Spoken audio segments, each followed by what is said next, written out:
کہ نفس کی غلامی میں آ گئے اور نفس کے شکار ہو گئے. اسی لیے قرآن میں اللہ تعالیٰ نے اپنے رسول سے بھی یہ فرمایا اَرَأَيْتَ مَنِ اتَّخَذَ إِلَٰهَهُ هَوَاهُ أَفَأَنْتَ تَكُونُ عَلَيْهِ وَكِيلًا. اے رسول کیا آپ نہیں دیکھتے کچھ لوگ ایسے ہیں جنہوں نے اپنے نفسانی خواہشات کو اپنا خدا بنا لیا ہے, اپنی خواہشات کو اپنا خدا بنا لیا ہے. اے رسول کیا آپ ایسوں کی سفارش کریں گے, ایسے لوگوں کی وکالت کریں گے؟ یعنی رب تبارک و تعالیٰ نے فرمایا کچھ لوگ وہ ہیں جو اپنی خواہشات کی پوجا میں ہیں. کیا مطلب خواہشات کی پوجا؟ کیا مطلب ہے اپنے خواہشات کے پیچھے چلنا؟ مطلب یہی ہے کہ جو دل میں آیا اس بندے نے یہ سوچ لیا اسے کرنا ہی ہے مجھے, یہ خواہشات کے پیچھے چل رہا ہے. ہاں تمہیں آرام کی فکر ہوئی, تم نے خدا کے فرمان کو ٹال دیا لیکن اپنی نفس کی سن لیا. اللہ تبارک و تعالیٰ کا حکم کچھ اور ہے لیکن تمہاری طبیعت کچھ اور چاہ رہی ہے. رب تبارک و تعالیٰ کا حکم تھا صبح صبح تمہیں اپنے گھر بلا رہا تھا لیکن تم نے اس کی نہیں سنی, اپنے من کی سنی, اپنے نفس کی. تو یہی تو ہوا نفس کی پوجا, یہی ہے نفس کی عبادت, نفس کی پرستش, جس کو قرآن میں کہا گیا ہے کہ کچھ لوگ ایسے ہیں جنہوں نے اپنی خواہشات کو خدا بنا لیا.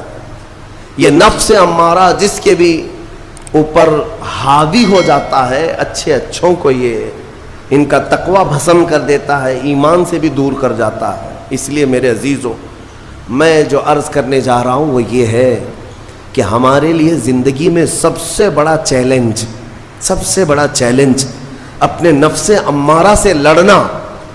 آپ کو پتہ ہے رسول پاک صلی اللہ تعالیٰ علیہ وسلم ایک جہاد سے جب واپس مدینے تشریف لا رہے تھے, وہ جہاد بہت سخت تھا, صحابہ زخمی تھے, بہت گھماسان کی لڑائی ہوئی تھی, لیکن جب واپس مدینے آ رہے تھے تو میرے آقا نے ایک جملہ فرمایا تھا رجعنا من الجہاد الاصغر الى الجہاد الاکبر. اے میرے صحابہ ہم چھوٹے جہاد سے بڑے جہاد کی طرف جا رہے ہیں. صحابہ نے پوچھا اس سے بڑا جہاد اب کون سا ہے یا رسول اللہ؟ میرے آقا صلی اللہ علیہ وسلم فرماتے ہیں اے میرے صحابہ اپنے نفس سے لڑنا اب یہ بڑا جہاد ہے, نفس سے لڑنا بڑا جہاد ہے. میرے عزیزو یہ خواہشات کو ہی ختم کرنا ہو, اس نفس کو اگر کنٹرول میں لانا ہو تو کیا کرو گے؟ نفس امارہ سب کے پاس ہے. قرآن میں مولا فرماتا ہے وما ابرئ نفسی ان النفس لامارۃ بالسوء الا ما رحم ربی. کوئی اپنے نفس سے بچ نہیں پائے گا سوائے وہ شخص جس پر میرا رب رحم فرمائے. اللہ کا رحم جس پر ہو گیا وہ اپنے نفس سے بچ جائے گا. میں آپ کو ایک دعا بتاتا ہوں, حضور پاک صلی اللہ علیہ وسلم اگر دعا کرتے تھے تو اس سے آپ کو اندازہ ہو جائے گا کہ یہ کتنی امپورٹنٹ چیز میں آپ کے سامنے کہہ جا رہا ہوں. کون سی؟ حضور جب دعا کرتے تھے تو یوں کہتے تھے اللہ کی بارگاہ میں اللہم لا تکلنی الی نفسی طرفۃ عین. اے اللہ تو مجھے میرے نفس کے حوالے ایک منٹ کے لیے بھی مت دینا, تو اپنی حفاظت میں رکھ.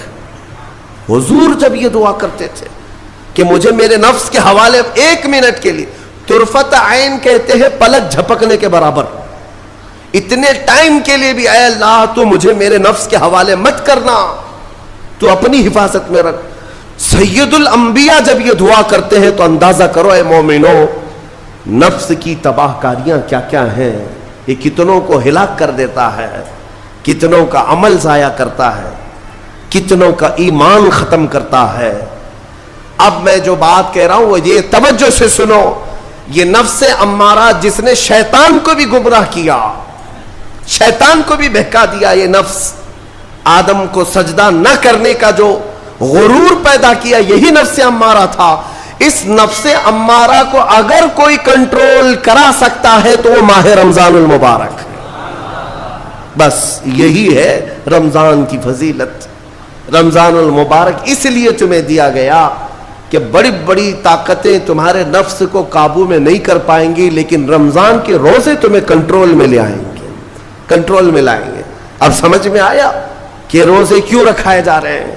ارے گرمیوں کی شدت ہے, ادھر حلق سوکھا جا رہا ہے, پیٹ پیٹ سے لگ جاتا ہے. ان لوگوں کو پوچھو روزہ کیسا ہوتا ہے جو مزدوری کرتے ہیں, ان لوگوں سے پوچھو جو دن بھر کام کاج کرتے ہیں. میرے عزیزوں, روزے رکھنے کے بعد کیا رب تبارک و تعالی کسی کو اس کی طاقت سے زیادہ تکلیف دینا چاہتا ہے؟ نہیں میرے عزیزوں, وہ رحمان ہے. اس نے جب تمہیں ماں کے پیٹ میں 9 مہینے رزق دیا تو کیا کائنات میں نہیں دے گا؟ تمہیں ماں کے پیٹ میں بھی رزق دیتا رہا. تم جب دنیا میں آئے, تمہارے ماں کے سینے میں خون سے دودھ کس نے بنایا؟ تمہارے رزق کا انتظام کرنے والا وہ خدا. اگر تمہیں حکم دیتا ہے کہ صبح سے لے کر شام تک بھوکے رہو, تو یہ اس کا ظلم نہیں بلکہ یہ عین کرم ہے. اللہ تبارک و تعالیٰ کا رحم ہے تم پر کہ وہ مولا ہماری اصلاح چاہتا ہے کہ ہمارے اندر تقوی آ جائے, جسم میں بھی اور روح میں بھی. اب ایک اور بات میں آپ کو بتا دوں. میں نے ایک بات پڑھی تھی نفس کے متعلق, یہ نفس امارہ. اسی لیے امام غزالی رحمۃ اللہ تعالی علیہ نے فرمایا اللہ کی جو مخلوق ہے وہ 3 طرح کی ہے. ایک فرشتے, دوسرے انسان, تیسرے جانور. یہ 3 الگ الگ قسم کی مخلوق ہیں, کیونکہ اللہ تعالیٰ نے تینوں کو جو چیزیں دی ہیں ان میں فرق ہے. فرشتوں کو اللہ نے عقل دیا ہے, نفس نہیں ہے. نفس, شہوت, برائی کرنے کی خواہش فرشتوں کے اندر ہے ہی نہیں. وہ سوچ بھی نہیں سکتے برائی کرنے کا. فرشتوں کو اللہ نے عقل دیا ہے, اور عقل عزت والی چیز ہے. اور جانوروں کو اللہ نے نفس دیا ہے, عقل نہیں. عقل والے نہیں ہیں جانور, عقل والے نہیں, لیکن نفس ہے, شہوت ہے.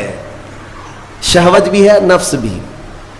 لیکن انسان ایک ایسی مخلوق ہے جسے اللہ نے عقل بھی دیا ہے, نفس بھی دیا. مطلب یہ ہے کہ تمہیں اللہ نے ایک چیز فرشتوں والی دی ہے, ایک چیز جانوروں والی بھی دی ہے. دونوں تمہارے اندر ہے, عقل بھی ہے, نفس بھی ہے. لیکن امام غزالی فرماتے ہیں توجہ, جو بندہ نفس ہونے کے باوجود گناہوں سے اپنے آپ کو بچا لیا, وہ بندہ فرشتوں سے بھی افضل ہے. کیوں؟ فرشتے اس لیے بچے ہوئے ہیں کہ ان کے پاس نفس ہے ہی نہیں, اور تم بچ رہے ہو تو کمال کی بات ہے. نفس ہوتے ہوئے بھی گناہ سے بچ گیا تو اس انسان کا مقام فرشتوں سے بھی اعلیٰ ہے. لیکن ساتھ ہی امام غزالی یہ بھی فرماتے ہیں عقل ہونے کے باوجود اگر گناہوں سے نہیں بچتا تو پھر وہ جانوروں سے زیادہ ذلیل ہے, کتے اور خنزیر سے بھی گیا گزرا ہے. کیونکہ جانور تو بیچارہ معذور ہے, اسے عقل نہیں ہے, نفس ہے. تمہارے پاس عقل ہے, اس کے باوجود حرام کاریاں کر رہے ہو تو جانوروں سے زیادہ گر گئے. فیصلہ تمہارے ہاتھ میں ہے کہ تم کون سی زندگی گزارنا چاہتے ہو. کون سی, کہ تم نفس کے پجاری بن جاؤ یا عقل کا صحیح استعمال کر کے فرشتوں والی صفات پر عمل کرو. عزیزان گرامی وقار, نفس اور عقل یہ جو 2 چیزیں ہیں ان کو میں آپ کے سامنے تھوڑا سا کھول کر کے عرض کرتا ہوں. عقل جو ہے عزت والی چیز ہے, جسے بھی دی گئی ہے وہ عزت والا ہے. کیوں عزت والی ہے یہ عقل؟ پوری دنیا میں عقل کا ہی تو کمال ہے. جس کے پاس عقل ہے وہ بادشاہ ہے, جس کے پاس عقل ہے وہ لوگوں کو ہانکتا ہے, پوری دنیا کو ادھر سے ادھر کر سکتا ہے. عقل. اور نفس جو ہے, نفس برائیوں کی طرف بلانے والا, عیاشی کی دعوت دینے والا, موج مستی کرانے والا اور اپنے آپ کو تباہ کروانے والا. اچھے بھلے نوجوان 25 سال کی کڑیل جوانی ہے, کون ہے جو انہیں نشے کے اڈے پر لے جاتا ہے؟ کون ہے جو ان کو تباہ و برباد کرتا ہے؟ نوجوان کو اچھی طرح سے معلوم ہے کہ میں کوکین, افیون, ہیروئن لوں گا تو میرے جسم کے ساتھ کیا ہوگا, اسے معلوم ہے. لیکن اس کے باوجود عیاشی کروانا یہ نفس کی عادت ہے. کسی کے اوپر نفس غالب آتا ہے, کسی کے اوپر عقل غالب آتی ہے. عقل جس کے اوپر غالب آ گئی وہ اچھا آدمی ہے, نفس جس کے اوپر غالب آ گیا وہ شیطان کا پجاری ہو گیا, نفس کی سننے والا. اب یہ دونوں جو چیزیں ہیں میں بتاتا ہوں آپ کو. روایت میں ملتا ہے کہ جب اللہ نے عقل کو بھی پیدا کیا اور نفس کو بھی پیدا کیا تو اپنے سامنے حاضر کیا. عقل سے پوچھا کہ اے عقل بتا میں کون ہوں اور تو کون ہے؟